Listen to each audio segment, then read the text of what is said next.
For 40 years, the Kennedy Center honors, one of Washington's premier social events, and the most lucrative fundraiser on the arts institution's calendar, has managed to sidestep partisan politics.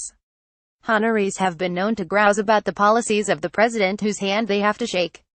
But no luminary in music, film, theater, dance or television has ever refused the invitation that is annually extended to the new inductees to meet the leader of the free world, in the People's House, until now. With the honorees in open revolt, and 3 of them, television impresario Norman Lear, dancer Carmen de Lavalade and recording artist Lionel Richie, declaring they would boycott or were considering not attending a White House reception to celebrate them, President Trump pulled the plug Saturday on his role in the festivities. This meant that, for the first time since the honors were established in 1978, a president or a first lady will not be throwing the coveted pre-gala party at the White House for the winners, and will not attend the show, this year to be held December 3rd in the Opera House and broadcast nationally on CBS later in the month.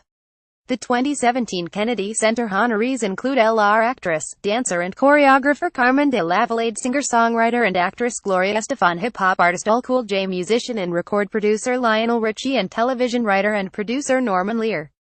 Reuters. Though Kennedy Center officials say the other elements of the weekend-long honors celebration will go on as planned, including the glittering State Department dinner on the night of Saturday, December 2nd, presumably still to be hosted by Secretary of State Rex Tillerson, the toxins in the political bloodstream have now infected a beloved national tradition. Viewers across the country are accustomed, on the evening the gala is televised, to cameras panning the Opera House's presidential box for shots of the proud winners seated with the President and First Lady. 3 times, presidents have had to bow out because of other responsibilities: Jimmy Carter during the 1979 hostage crisis and George Bush and Bill Clinton, who were in Europe in 1989 and 1994, but the First Ladies attended as usual. Barack Obama arrived late to the 2015 gala, after delivering an address to the nation on the San Bernardino attack. You can love or even love to hate the entirely subjective nature of the honors and the show's highly sentimental tributes. Still, the occasion remains an important one for many Americans.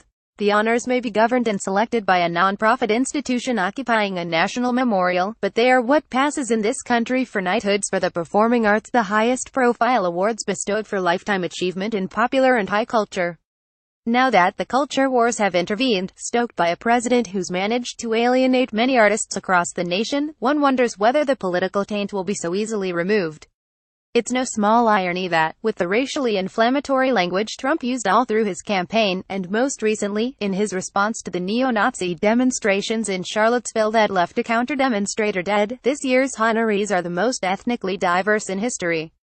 Along with Lear, who is Jewish, the recipients include Cuban-born pop singer-songwriter Gloria Estefan and 3 African Americans: de Lavalade, Richie and rapper Cool J. The absence of the presidential couple in an Opera House box filled with artists of color is bound to reinforce the negative optics of an administration that has seemed intent on projecting its hostility toward diversity.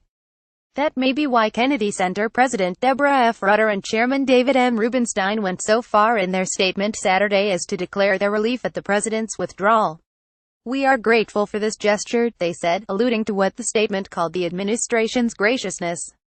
Gratitude is not exactly the feeling one expects officials to express at such a moment, but perhaps the clarity of Trump's decision eliminated for them the possible will overwhelm the press coverage and other potential problems in planning for the weekend.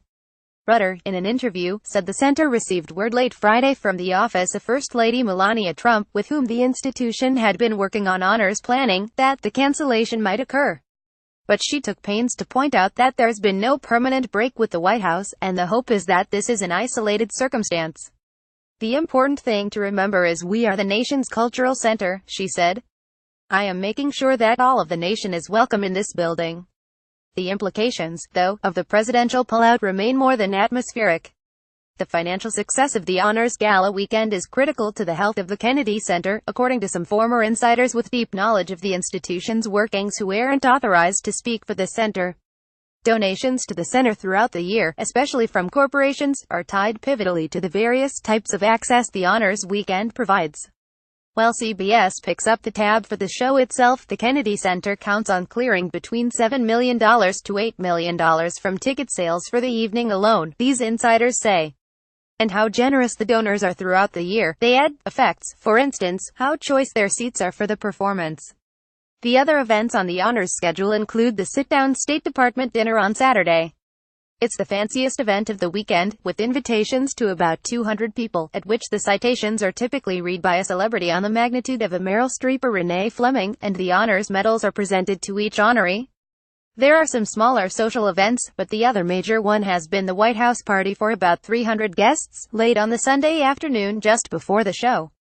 The gathering has long been a huge communion, particularly for corporate donors who wait all year for the chance to mingle with the honorees and the president. The party, at which a dessert buffet is usually served, features the president giving brief remarks about each recipient and, crucially for many guests, individual photos of themselves with the president, posed together in front of the Christmas tree.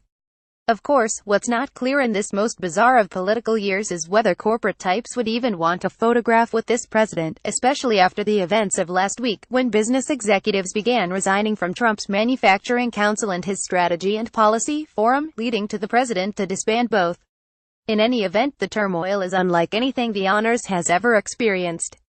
On occasion, an honoree with strong political views has chafed at rubbing elbows with a certain president, as Barbra Streisand and Robert Redford did, in the years they were honored during the administration of George W. Bush.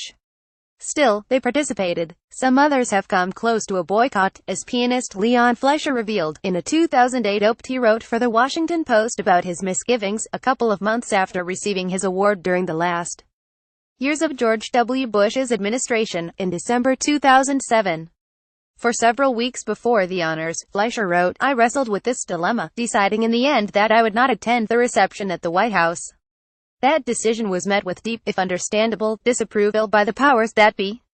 I was informed that I was hardly the first honoree to express such reserve. Cited to me, among others, were Arthur Miller and Isaac Stern during the Reagan years and several during the present administration. I was asked to attend all of the scheduled events and to follow the well-established protocol of silence. The times, they are changin'. The protocols have collapsed, it seems, and the silence has ended.